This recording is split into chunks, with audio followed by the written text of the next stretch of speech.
Hello అండి, welcome to my YouTube channel learn and let learn it. ఈరోజు మనం చేసుకోబోయే recipe vegetable salad weight loss కోసం.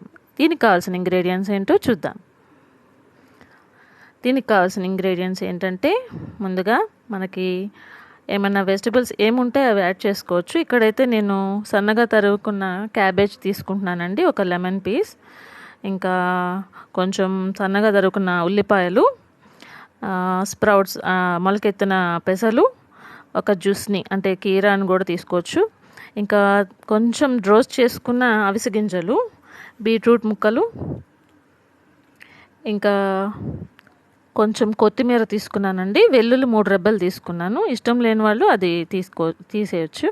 Next మిరియాల పొడి, ఇంకేమైనా ఎక్స్ట్రా వెజిటబుల్స్ ఉంటే మీరు యాడ్ చేసుకోవచ్చు. ఇక్కడైతే నేను నాకున్న అవైలబుల్ వెజిటబుల్స్ అయితే యూజ్ చేస్తున్నాను. నెక్స్ట్ ప్రాసెస్లోకి వెళ్దాం. ఫస్ట్ మనం సన్నగా తరుముకున్న క్యాబేజ్ ముక్కల్ని తీసుకున్నామండి. తర్వాత జ్యూస్ని ముక్కలు ఉన్నాయి కదా, అదే కీరా ముక్కలు కావాలంటే కీరా యాడ్ చేసుకోండి, ఆ ముక్కలను కూడా యాడ్ చేసుకుందాం.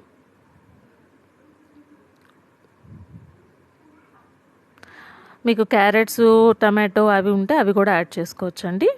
నెక్స్ట్ బీట్రూట్ అయితే యాడ్ చేశాను. నెక్స్ట్ మనం ఉల్లిపాయ ముక్కలు ఉన్నాయి కదా, ఆనియన్స్, అవి కూడా యాడ్ చేసుకుందాం.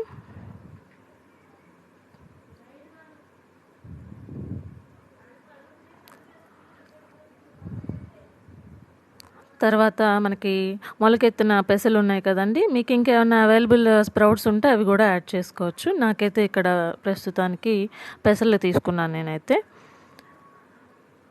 తర్వాత వెల్లుల్లి సన్నగా తరుక్కుని అవి కూడా కలుపుకోండి. ఇవి కొంచెం టేస్ట్ కోసం తీసుకున్నాను, అండ్ హెల్దీ కూడా కదా అండి వెల్లుల్లి, అది యాడ్ చేశాను. నెక్స్ట్ కొంచెం కొత్తిమీర, సన్నగా తరుముకున్న కొత్తిమీర తీసుకున్నాను. ఇక్కడ నేను ఎక్స్ట్రాగా కరివేపాకు, కొంచెం పుదీనా కూడా యాడ్ చేశానండి. ఇందాక చూపించిన ఇంగ్రీడియంట్స్లో అవి లేవు, కావాలంటే మీరు యాడ్ చేసుకోవచ్చు, లేకపోతే స్కిప్ చేయొచ్చు.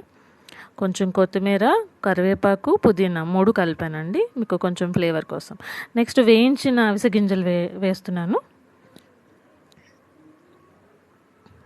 నెక్స్ట్ మనం మిరియాల పొడి ఉంది కదండి, ఆఖరిగా కొంచెం మిరియాల పొడి వేస్తున్నాను.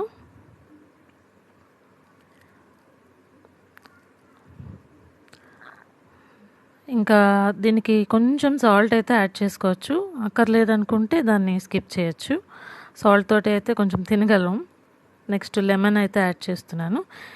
ఇది చాలా హెల్దీ అయిన సలాడ్ అండి, వెయిట్ లాస్ కోసం మంచిగా వర్క్ అవుతుంది ఇదైతే. మీకు ఇంకా ఎక్స్ట్రా వెజిటబుల్స్ కూడా యాడ్ చేసుకోవచ్చు, అంటే ఇందులో మనకి కొంచెం ప్రోటీన్ కూడా యాడ్ చేస్తున్నాం, దీనివల్ల ఆకలి కూడా కొంచెం తగ్గుతుందండి. మనం ఫుడ్ నెక్స్ట్ మీల్ వచ్చేసి కొంచెం లైట్గా కూడా తీసుకోవచ్చు. నాకైతే ఇది కొంచెం ఫీలింగ్గా అనిపించింది. మనం మీల్కి ఒక 5 to 10 minutes ముందు తీసుకుంటే ఏంటంటే నెక్స్ట్ మీల్ వచ్చి కొంచెం తక్కువ తీసుకుంటాం. ఇదిగోండి, హెల్దీ డైట్ అయితే రెడీ అయిపోయింది, హెల్దీ సలాడ్. మీకు ఇంకా ఎక్స్ట్రా వెజిటబుల్స్ ఉంటే అవి కూడా యాడ్ చేసుకోండి. ఈ రెసిపీని తప్పకుండా ట్రై చేయండి. చేసిన తర్వాత నా వీడియోకి కామెంట్లో చెప్పండి, మీరైతే తప్పకుండా ట్రై చేస్తారు కదూ. Healthy recipe and weight loss salad. ఈ వీడియో కానీ మీకు నచ్చినట్లయితే నా ఛానల్కి సబ్స్క్రైబ్ చేసుకోవటం మాత్రం మర్చిపోవద్దు. నా ఛానల్ సబ్స్క్రైబ్ చేసుకున్న తర్వాత పక్కన బెల్ ఐకాన్ ఉంటుంది, అది క్లిక్ చేయండి. క్లిక్ చేస్తే మీకు ఆల్ అనే ఆప్షన్ వస్తుంది, అది నొక్కితే నేను చేసే ప్రతి వీడియో ఒక నోటిఫికేషన్ మీకు వస్తుంది. So thanks for watching. Please subscribe to my channel. Bye.